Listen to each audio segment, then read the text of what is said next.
নমস্কার বন্ধুরা, money magnet চ্যানেলে আপনাদের স্বাগত। আজকের ভিডিওতে আমি আপনাদের সাথে একটা আইপিও, যেটা এসএমই আইপিও, শ্যামধানী, সেই এসএমই আইপিওটা নিয়ে কথা বলবো। শ্যামধানী ইন্ডাস্ট্রিজ আইপিওর এটার জাস্ট যে বেসিক পয়েন্টগুলো বলে দিচ্ছি। এটা ওপেন হয়েছিল, আগে আমি বলেছি, এখানেও বলে দিচ্ছি, ডিসেম্বরের 22 তারিখে ওপেন হয়েছিল, ক্লোজ হয়ে যায় 24 তারিখে। ইস্যু সাইজ ছিল খুব বেশি না, ছোটোই ছিল ইস্যু সাইজটা, আমার খেয়াল পড়ছে না এখন, আমি তাও দেখে বলে দিচ্ছি। 38.49 কোটি টাকা ইস্যু সাইজ ছিল প্রায়।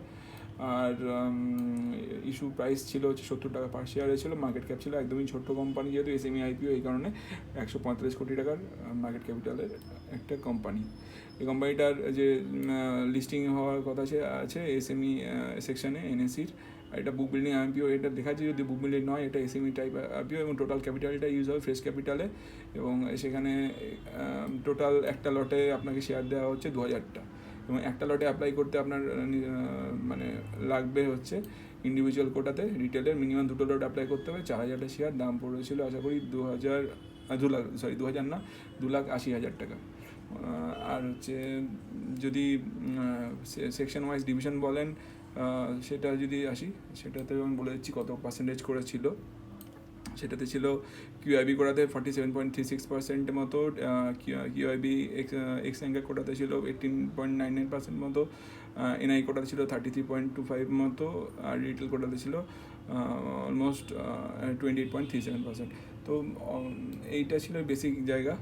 এর বাদে এটার যে অ্যালটমেন্ট ওয়াইজ যদি আমি বলি, অ্যালটমেন্ট কোথায় কোন ওয়েবসাইটে আপনারা চেক করতে পারবেন সেটা বলে দিচ্ছি। বিগশেয়ার সার্ভিস বলে, বিগশেয়ার সার্ভিসের প্রাইভেট লিমিটেড বলে যে একটা ওয়েবসাইট আছে, এখানে গিয়ে চেক করতে পারবেন। আর আপনারা কী করে চেক করবেন সেটা আপনারা আমার চ্যানেলে ভিডিও রয়েছে, সেই ভিডিওটা চেক করলে বুঝতে পারবেন কী করে চেক করবেন আপনারা অ্যালটমেন্ট।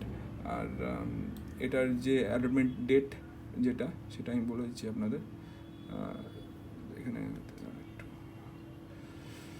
হ্যাঁ, অ্যালটমেন্ট ডেট হচ্ছে এটার মানে হয়ে গেছে অলরেডি 26 তারিখে গিয়ে, যা দেখে নিন। আর লিস্টিং হতে চলেছে এটা 30 তারিখে, আর রিফান্ড হয়ে এসে যাবে আপনাদের 29শে ডিসেম্বরের মধ্যে। আর এইটার কীরকম লিস্টিং হবে সেটা যদি কোশ্চেন করেন, আমার ধারণা এটার যা জিএমপি ট্রেন্ড আছে, আমি যা বলেছিলাম বা দেখেছিলাম, সেই অনুযায়ী মোটামুটি ভালো লিস্টিং হতে পারে। তবে রিস্ক ফ্যাক্টর একটা কাজ করবে ভালোই, কারণ কি জিএমপি ট্রেন্ড যদি দেখি, এটার জিএমপি ট্রেন্ড ওয়াইজ যদি দেখেন, এটার 70 টাকার জিএমপি চলছিল, আর 27 তারিখে মানে গতকালে, আর সেটা এস্টিমেটেড লিস্টিং প্রাইস দেখাচ্ছিল 140 টাকাতে, অর্থাৎ 100%ই প্রফিট বলতে পারেন, এবং 1,40,000 মতন প্রফিট হওয়ার চান্স রয়েছে। এবার কী হবে সেটা মার্কেট খুললে বোঝা যাবে, মার্কেটে ওপেন যখন হবে তখনই। তো এই ভিডিওটা এই পর্যন্তই। আপনাদের যদি কোনো কোশ্চেন থাকে তা আমাকে কমেন্ট করে জানাতে পারেন, আর যদি কোনো ডাউট থাকে তাও জানাতে পারেন। আর আমার চ্যানেলের ভিডিওগুলো ভালো লাগলে আমার চ্যানেলটার সাবস্ক্রাইব করে, শেয়ার অ্যান্ড লাইক করে আমার চ্যানেলটা পাশে থাকবেন, এবং আমার চ্যানেলটা গ্রো করতে হেল্প করবেন। ধন্যবাদ।